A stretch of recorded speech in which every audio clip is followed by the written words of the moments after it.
પાલનપુર પંથકમાંથી સામે આવેલી એક ચોંકાવનારી ઘટનાએ સમગ્ર બનાસકાંઠા જિલ્લામાં હલચલ મચાવી દીધી છે.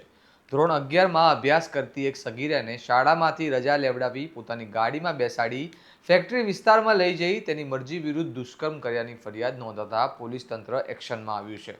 આ મામલે ઉદ્યોગપતિ હસમુખ પટેલ સામે ગંભીર આરોપો લગાવવામાં આવ્યા છે અને પોલીસ દ્વારા કાર્યવાહી હાથ ધરવામાં આવી છે. આવો વિગતે વાત કરીએ સમગ્ર ઘટનાની આ અહેવાલમાં. નમસ્કાર, હું ચિરાગ વર્ષાબેન, આપ જોઈ રહ્યા છો સ્વમાન. મળતી માહિતી મુજબ પાલનપુર પંથકમાં રહેતા ઉદ્યોગપતિ હસમુખ પટેલ પર આરોપ છે કે તેમણે ધોરણ 11માં અભ્યાસ કરતી સગીરાને શાળામાંથી રજા લેવડાવી પોતાની કારમાં બેસાડી પોતાની ફેક્ટરીના વિસ્તારમાં લઈ ગયા હતા અને ત્યાં તેની મરજી વિરુદ્ધ તેની ઉપર દુષ્કર્મ આચર્યું હતું. આ બાબતની જાણ થતાં સગીરાના પિતાએ પશ્ચિમ પોલીસ મથકે આરોપી વિરુદ્ધ ફરિયાદ નોંધાવી હતી. ફરિયાદના આધારે પોલીસ દ્વારા તાત્કાલિક તપાસ શરૂ થઈ અને ગણતરીના કલાકોમાં જ આરોપીને ઝડપી પાડી કોર્ટમાં રજૂ કર્યો હતો. પોલીસે આરોપી સામે 7 દિવસના રિમાન્ડની માંગ કરી હતી. જોકે ન્યાયાધીશે 4 દિવસના રિમાન્ડ મંજૂર કર્યા છે. આ રિમાન્ડ દરમિયાન થયેલી પ્રાથમિક તપાસમાં એવો ખુલાસો થયો છે કે આરોપીએ એક વખત નહીં પરંતુ 5 થી 6 વખત સગીરા પર દુષ્કર્મ આચર્યું હોવાની શંકા તપાસ એજન્સીએ વ્યક્ત કરી છે. પોલીસનું કહેવું છે કે આ ઘટનાનો આરોપીને ફેક્ટરી વિસ્તારમાં બની હોવાનું પ્રાથમિક રીતે સામે આવ્યું છે. હાલ સમગ્ર તપાસ મહિલા પોલીસ અધિકારી PS ચૌધરીને સોંપવામાં આવી છે અને અલગ અલગ સ્થળોએ પંચનામા સહિત કાર્યવાહી હાથ ધરવામાં આવી છે. આ અંગે માહિતી આપતા ડીવાયએસપીએ જે ગામિતે શું કહ્યું તે સાંભળો. હું આપને જણાવું કે બનાસકાંઠા જિલ્લાના પાલનપુર શહેર ખાતે ગત અઠવાડિયામાં એક પોક્સોની ફરિયાદ પાલનપુર પશ્ચિમ પોલીસ સ્ટેશન ખાતે નોંધાઈ હતી, જેની તપાસ PS ચૌધરી છાપી પોલીસ સ્ટેશન ઇન્ચાર્જ નાવ ચલાવી રહ્યા છે.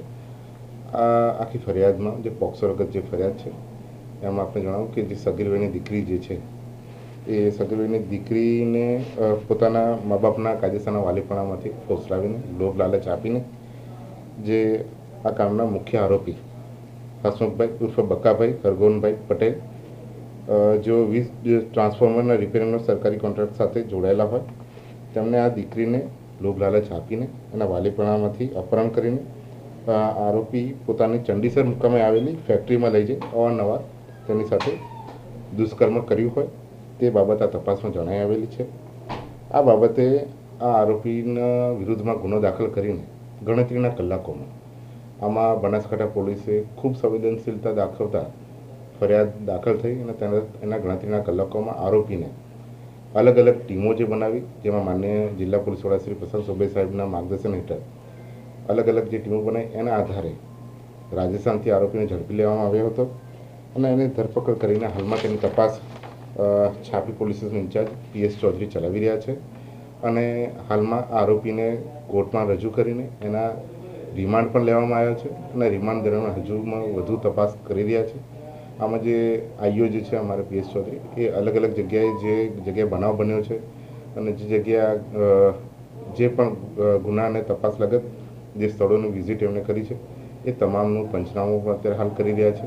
તદુપરાંત આ બાબતમાં ખૂબ સંવેદનશીલ દાખવતા તમામ જેટલા વાલીઓ છે, તમામ જેટલા મા બાપ છે, એ બાબતે બનાસકાંઠા પોલીસ સંદેશો આપવા માગે છે કે આપના બાળકો અને એ બાબતમાં જો કંઈ પણ બાબતમાં આપણા બાળકોને કોઈ હેરાનગતિ કોઈ કરતું હોય કે છેડતીના કોઈ બનાવ હોય એ બાબતે સજાગ રહીને જાગૃત રહીને પોલીસ સ્ટેશન સીધા સંપર્ક કરે, જે રીતે દીકરીના મા બાપે અમારો સંપર્ક કર્યો હતો અને ત્વરિત રીતે અમે જે પણ આવા ઇસમો હશે એના વિરુદ્ધમાં કડકમાં કડક કાર્યવાહી કરીશું અને એક ઉદાહરણરૂપ દાખલો બેસાડવાનો અમે પ્રયત્ન કરીશું. એ તપાસ ખૂબ સંવેદનશીલ રીતે અમે કરી રહ્યા છીએ અને એમાં અલગ અલગ પુરાવા પણ અમને મળી રહ્યા છે, જે બાબતે અમે ટેકનિકલ પુરાવો જે છે તપાસના અત્યારે હાલ એમાં અસર ન થાય એ બાબતે અમે વધુ જાહેર નથી કરી રહ્યા, પરંતુ એમાં અમને બધા પુરાવા પણ મળ્યા છે અને એ બાબતે અમે પુરાવો કબજે પણ લીધા છે અને હજુ પણ રિમાન્ડ દરમિયાન બીજા પણ અમે પુરાવા એકત્રિત કરવાનો પ્રયત્ન કરી રહ્યા છે.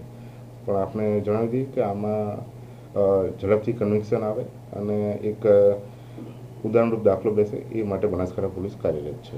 સર, પોલીસ દ્વારા અનેક ઘટનાઓમાં આરોપીઓનું રિકન્સ્ટ્રક્શન કરીને તેમને કાયદાનું ભાન કરાવાતું હોય છે, ત્યારે આવા જે પોસ્કોના આરોપી જેમની સામે આરોપ છે એમનું કોઈ રિકન્સ્ટ્રક્શન કરાશે કે એવું કંઈ? આ બાબતે આપણે જણાવી દઉં કે ગુનાની જે રીતે ગંભીરતા જોતા ને એની જરૂરિયાત પ્રમાણે કે જ્યાં હાજરીને કે એની જરૂરિયાત હશે એ પ્રમાણે બધી કાર્યવાહી કરવામાં આવશે. એ બાબતમાં ખાસ કરીને કે જે રીતે આમાં કેટલા પુરાવા અમે ઊભા કરી શકીએ છીએ એને અત્યારે તપાસ ચાલી રહી છે અને અત્યારે હાલ 17 તારીખ સુધી અમારી જોડે રિમાન્ડની કસ્ટડીમાં છે. તે બાબતે અમે આગળની જે પણ કાર્યવાહી છે પણ ગુનાની ગંભીરતા જોતાં સંવેદનશીલ જોતાં એ પ્રમાણે આગળ જે પણ અમે કાર્યવાહી કરીશું એ પ્રમાણે જરૂરિયાત પ્રમાણે અમે એ કાર્યવાહી કરીશું આગળ. આરોપી સાહેબ અગાઉ કોઈ ગુનામાં કોઈ હિસ્ટ્રી હોય કે એના સાથે કોઈ મદદગારી એવું કોઈ સામે આવ્યું ખરું? અત્યાર સુધીમાં બીજા કોઈ મદદગારીમાં બીજા કોઈ આરોપી નથી. મુખ્ય આરોપી જે પોતે છે એને આમાં ધરપકડ કરી લેવામાં આવી છે. બીજું કે ભૂતકાળના જે ગુના બાબત છે એ પણ અત્યારે હાલ તપાસ ચાલી રહી છે. જો એમાં કંઈ બાબતો હશે તો એ બાબત પણ આમાં અમે તપાસમાં સામેલ રાખીશું. આ મામલે આગળ તપાસમાં કયા ખુલાસા થયા છે, એ ન્યાયિક પ્રક્રિયા કઈ દિશા તરફ આગળ વધે છે તે આવનારો સમય બતાવશે. સગીરાઓની સુરક્ષા અને કાયદાની કડક અમલવારીને લઈને ફરી એકવાર ગંભીર સવાલો ઊભા થયા છે. આ સમગ્ર ઘટનાને લઈને તમારું શું મંતવ્ય છે તેમને કમેન્ટ બોક્સમાં જરૂર જણાવો. આવા અહેવાલો માટે સ્વમાનની ચેનલને લાઇક કરો, આ વિડીયોને શેર કરો અને સબસ્ક્રાઇબ કરવાનું ભૂલતા નહીં. જોતા રહો સ્વમાન. નમસ્કાર.